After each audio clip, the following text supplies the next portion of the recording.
பார்த்துட்டு இருக்கும் எல்லாருக்கும் முதல்ல வணக்கம். இந்த வீடியோவில் நம்ம டிஸ்கஸ் பண்ண போகிறோம்னு பார்த்தீங்கன்னா, துரேந்தர் வர்சஸ் நம்மளோட விஸ்வரூபமோட கம்பேரிசனை பற்றி தான் இந்த வீடியோ வந்து டிஸ்கஸ் பண்ண போகிறோம். அதுக்கு முன்னாடி நீங்கள் இந்த சேனலுக்கு சேனல் சப்ஸ்கிரைப் பண்ணி பெல் ஐக்கன் கிளிக் பண்ணி வச்சுக்கோங்க. வாங்க நம்ம வீடியோக்குள்ளே போகலாம். துரேந்தர் ஓடிடியில் ரிலீஸ் ஆனதுக்கப்புறம் அந்த கதையை பார்க்கல வந்து எனக்கு வந்து இந்த படம் ரொம்பவே பெட்டரான விஸ்வரூபமோட வெர்ஷனாக இருக்கே. இந்த ஒருவேளை விஸ்வரூபம் வந்து ஒரு கமர்ஷியல் எலிமெண்ட்டோடு எடுத்தால் இந்த படம் நல்லா வந்திருக்குமேன்னு சொல்லிட்டு ஒரு மைண்ட் செட் வந்து எனக்கு வந்து தோணுச்சு.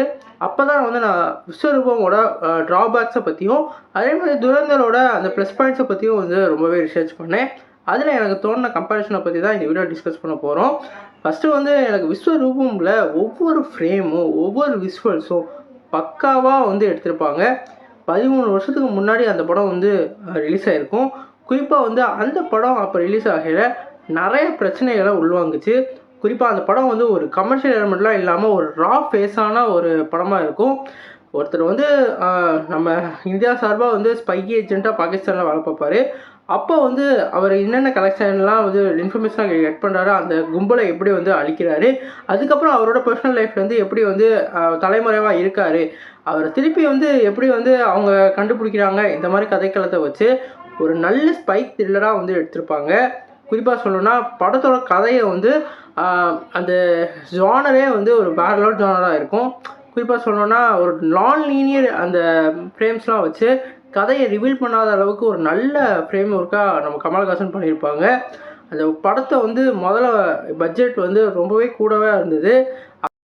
அப்போயே அந்த படம் வந்து 73 கோடிக்கு வந்து எடுத்தாங்க. அதனால் வந்து நிறையா ஃபினான்ஷியல் லாஸும் இருந்தது. நம்ம கமல்ஹாசன் ஒரு கட்டத்துக்கு மேலே இந்த படம் ரிலீஸ் ஆகலைன்னா நான் என்னோடய கெரியரே முடிஞ்சிருச்சு, நான் இந்த இந்தியா விட்டு வெளியே போயிடுவேன்ற அளவுக்கு அவர் வந்து அவ்வளோ ஆக்ரோஷமாக பேசினார். ஏன்னா அப்போ வந்து அந்த பட்ஜெட் ரொம்பவே கூட.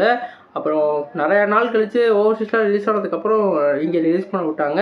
அப்புறம் ஃபேன்ஸ் தரப்புலேருந்து இந்த படத்துக்கு வந்து ஒரு நல்ல கலெக்ஷன் வந்து 100 கோடிக்கு மேலே வந்து அச்சீவ் பண்ணி அதுக்கு வந்து பிரேக் ஈவனை ஏடி கொடுத்துச்சு. ஆனால் இந்த படம் கண்டிப்பாக வந்து ஒரு 1000 கோடி அச்சீவ் பண்ணுற ஒரு பொட்டன்ஷியலான மூவின்னு சொல்லலாம். விஸ்வரூபம் 2 வந்து சேர்க்காதீங்க. விஸ்வரூபம் 1 வந்து ஒரு பக்காவான ஒரு படமாக இருக்கும். இந்த படத்துக்கு இப்படி தான் எடுக்கணும், இந்த படத்தோட ஃப்ரேமிங் இப்படி தான் இருக்கணும், இந்த படத்தோட ஸ்க்ரீன் பிளே இப்படி தான் இருக்கணும், கதையை இப்படியெல்லாம் சொன்னால் நல்லாயிருக்கும் அப்படின்னு சொல்லிட்டு மொதல் ஷார்ட்லேருந்து கடைசி ஷார்ட் வரைக்கும் நம்ம கமல்ஹாசன் வேறு லெவலில் பண்ணியிருப்பார். குறிப்பாக சொல்லணும்னா அந்த மொதல் ஷார்ட்டில் வந்து ஒரு புறா வந்து பறக்கும்.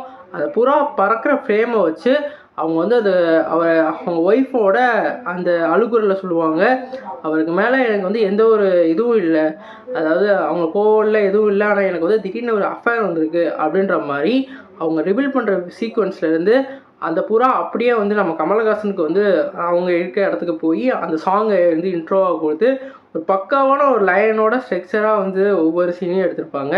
இந்த படம் இப்போயும் பார்த்தாலும் வந்து அந்த ஃப்ரெஷ் ஃபீலிங்கில் தரும். ஒரு ஹாலிவுட் ஸ்டாண்டர்ட் அந்த விஷுவல்ஸ்லாம் கண்டிப்பாக இருக்கும். அந்த படத்துக்கு கம்பேர் பண்ணி இப்போ வந்து துரேந்தர் படமும் வந்து அதே ஜானர் தான், ஒரு ஸ்பை த்ரில்லராக தான் அந்த படத்தையும் எடுத்திருக்காங்க. ஆனால் கொஞ்சம் கமர்ஷியல் எலிமெண்ட் அங்கங்கே வந்து சேர்த்துருக்காங்க. குறிப்பாக வந்து சாரா கூட அந்த இருக்கிற ரொமான்ஸு, அது மட்டும் இல்லாமல் நம்ம வில்லன் வந்து அந்த வர அந்த இதுக்கு வந்து அந்த சாங் பிஜிஎம்மு ஒவ்வொரு சீனுக்கும் எலவேஷன் கொடுத்துருக்காங்க. குறிப்பாக சொல்லணும்னா இது அவங்க ஆரம்பித்த விதத்துலேருந்து முடிகிற விதம் வரைக்கும் கதையை வந்து அப்படி கமர்ஷியல் எலிமெண்ட்டோடு வந்து கொடுத்தது தான் இந்த படத்துக்கு வந்து ஒரு பிக் ப்ளஸ்ஸாக அமைஞ்சிச்சு. அதே மாதிரி இவங்க வந்து அந்த ஸ்டோரியை வந்து ஏற்கனவே வந்து கான்ட்ரவர்சியான சப்ஜெக்டாக இருந்தாலும் எந்த ஒரு பேனோ தடைகளமோ எதுவுமே வந்து அங்கே நடக்கலை. டேரெக்டாக ரிலீஸ் பண்ணோடனே ஆடியன்ஸ் தரப்புலேருந்து பாசிட்டிவ் ரெஸ்பான்ஸ்க்கு அப்புறம் இந்த படம் வந்து 1000 கோடிக்கு மேலே கலெக்ட் பண்ணிச்சு. எனக்கு தெரிஞ்ச வரைக்கும் விஸ்வரூபம் வந்து இந்த படத்தை விட 10 மடங்கு வந்து பெரிய படம்னு சொல்லுவேன். ஏன்னா அந்தளவுக்கு ஒரு ராவான சப்ஜெக்டை அப்போயே எடுத்திருக்க கமல்ஹாசனுக்கு இப்போ ஒருவேளை இப்போ வந்து அந்த படத்தை வந்து ரிலீஸ் பண்ணிட்டு தான் ஒரு வேறு லெவல் மார்க்கெட் ஏறி இருக்கும்னு நினைக்கிறேன். அதுக்கு சார்பாக அந்த லியோ விக்ரம் இந்த படத்துலலாம் நம்ம பார்த்துருக்கோம் அவரோட பொட்டன்ஷியல் எந்த அளவுக்கு வந்து அவருக்கு வந்து இருந்திருக்குன்னு சொல்லிட்டு. இப்போ அந்த படத்தோட லைனும் அதே மாதிரி டைமும் வந்து அந்த படத்துக்கு வந்து சரியாக அமையலை. அப்போ வந்து நிறைய எதிர்த்தவங்க இப்போ வந்து அதை ஏற்றிக்க ஆரம்பிச்சிட்டாங்க. இதுதான் எனக்கு தோணுச்சு. கண்டிப்பாக வந்து நம்ம கமல்ஹாசனோட டைரக்ஷனில் அடுத்து என்ன படம் வரும்ன்றது எனக்கு ரொம்பவே ஈகராக இருக்குது. குறிப்பாக சொல்லணும்னா மருதன் ஆயிரத்துக்கு நான் ரொம்ப வெயிட் பண்ணுறேன். ஏன்னா அந்த படம் என்னதான் பழைய அந்த ரொம்ப நாளைக்கு முன்னாடி எழுதியிருந்தாலும் ஃப்ரெஷ் ஃபீலிங் கண்டிப்பாக கொடுக்கும்.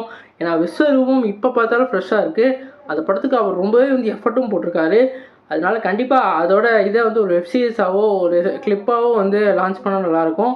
அது மட்டும் இல்லாமல் அவர் முழு நீள ஒரு டைரக்ஷனில் ஒரு படத்தை வந்து இன்னொரு எடுக்கணும். அப்போ தான் நம்ம தமிழ் சினிமாவோட க்ரோத் கண்டிப்பாக உயரும். நீங்கள் சொல்லுங்கள் ஃப்ரெண்ட்ஸ், நம்ம துரேந்தருக்கும் விஸ்வரூபக்கும் உள்ள கம்பேரிசனில் எந்த படம் பெட்டர்?